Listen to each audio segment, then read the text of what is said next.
Hey, Jim Carrey. Yes. What? I've covered a lot of fashion weeks. This is the first time I've run into Jim Carrey.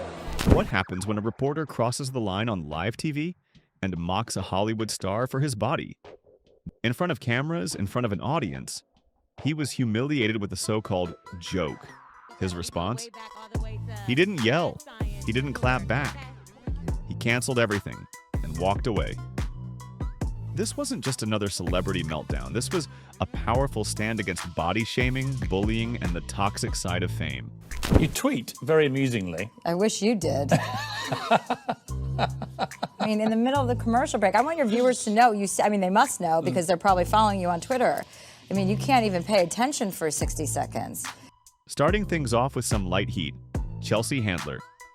In 2014, she went on Piers Morgan's show and gave him a taste of his own arrogance.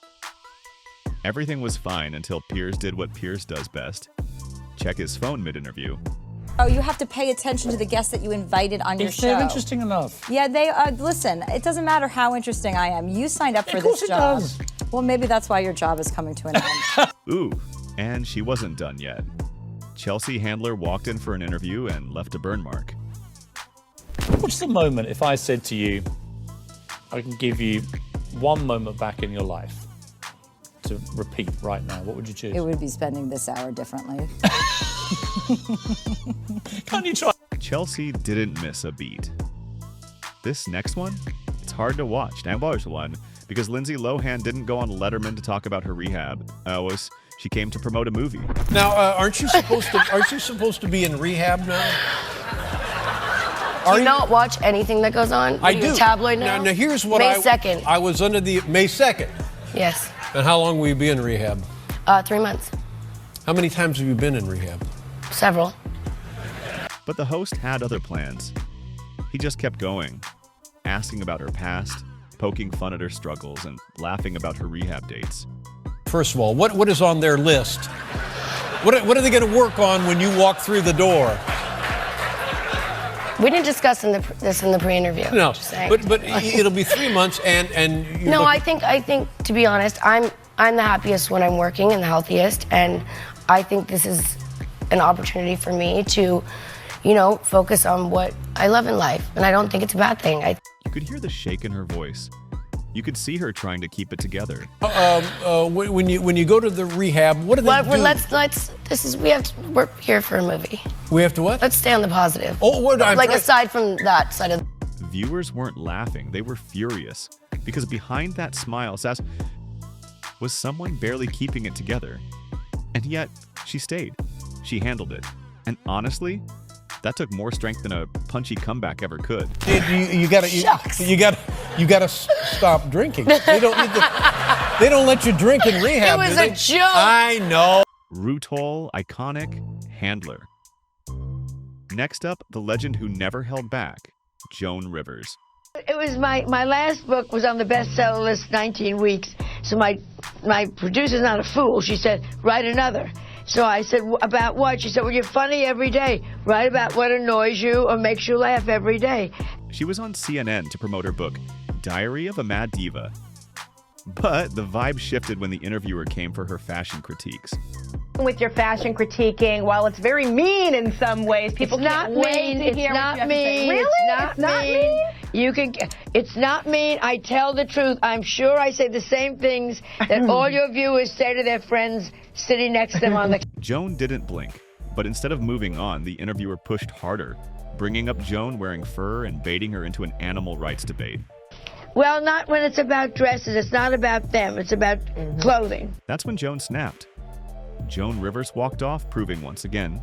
Is negative. No! All you have done is negative. I haven't heard I make people laugh for 50 years. I am put on earth to make people laugh. My book is funny. I wear fur that was killed 15 years ago. I work for animal rights. Stop it with, and you do this, and you're mean, and you're that. You are not the one to interview a person who does humor. Sorry. You don't try to outwit a comic who's built a career roasting Hollywood. Robert Downey Jr. was promoting Avengers when the interview took a left turn. Fast.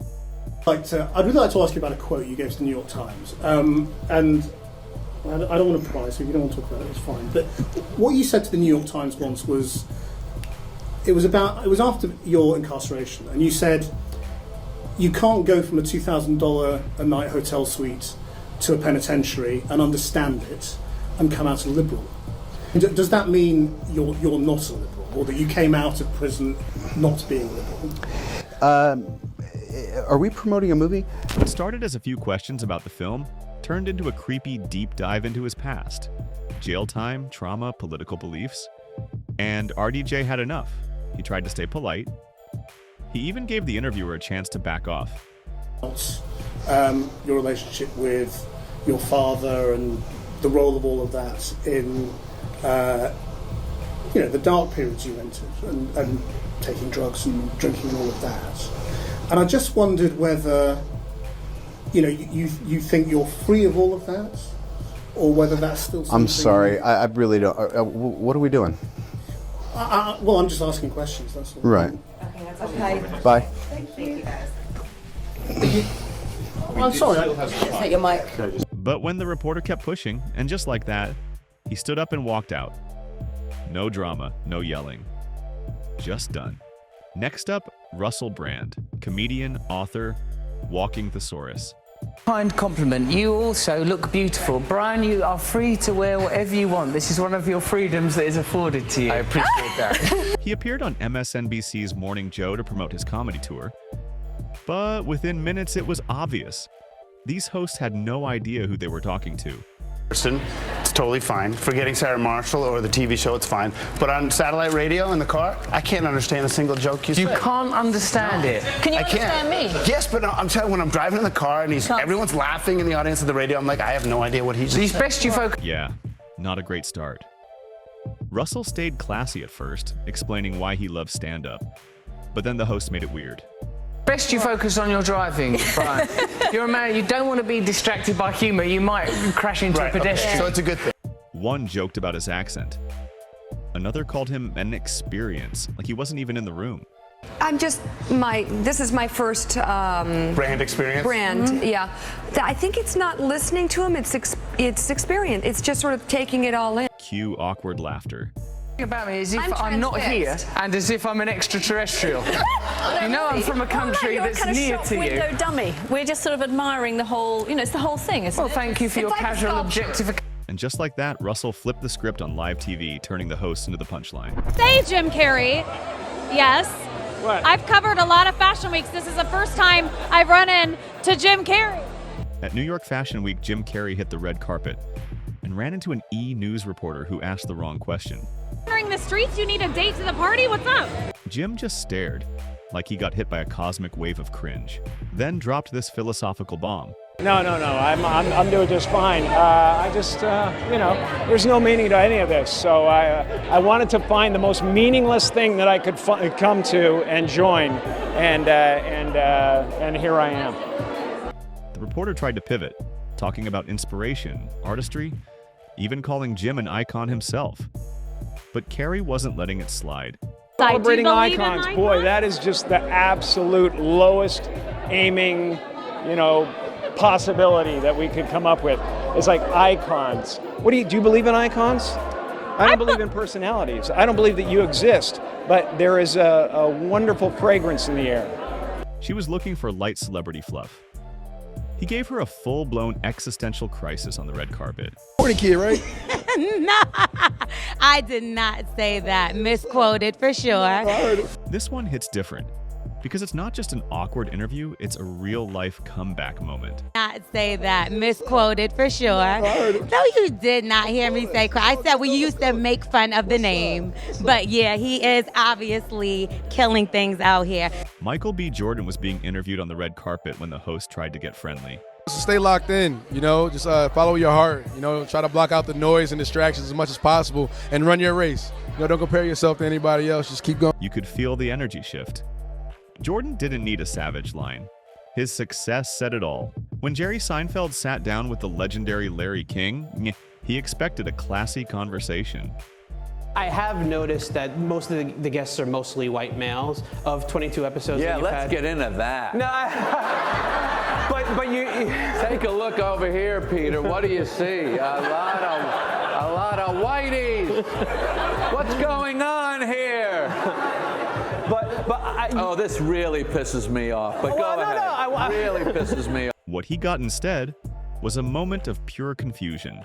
Tom Hardy does not play games, so when a reporter tried to ask him about his sexuality, your own sexuality seems a bit more ambiguous. Do you find it hard for celebrities to talk to media about their sexuality?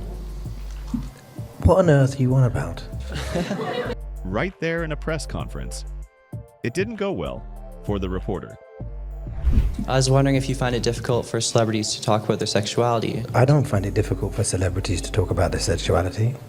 Are you asking me about my sexuality? Sure. Why? Why? Thank you. Okay. The room fell silent. He followed up with, and when the reporter stuttered, Tom simply ended it with a quiet. Hardy didn't just reject the question. He made it look ridiculous. Question for Tom Hardy. Tom, I'll preface my remarks by saying that I have 5 sisters, a wife, a daughter, and a mother, so I know what it's like to be outgunned by estrogen.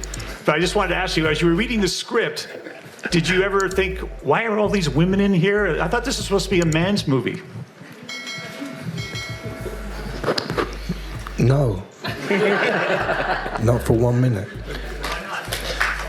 That's why the moment went viral. It wasn't loud, it was smart, it was cool, it was Tom Hardy.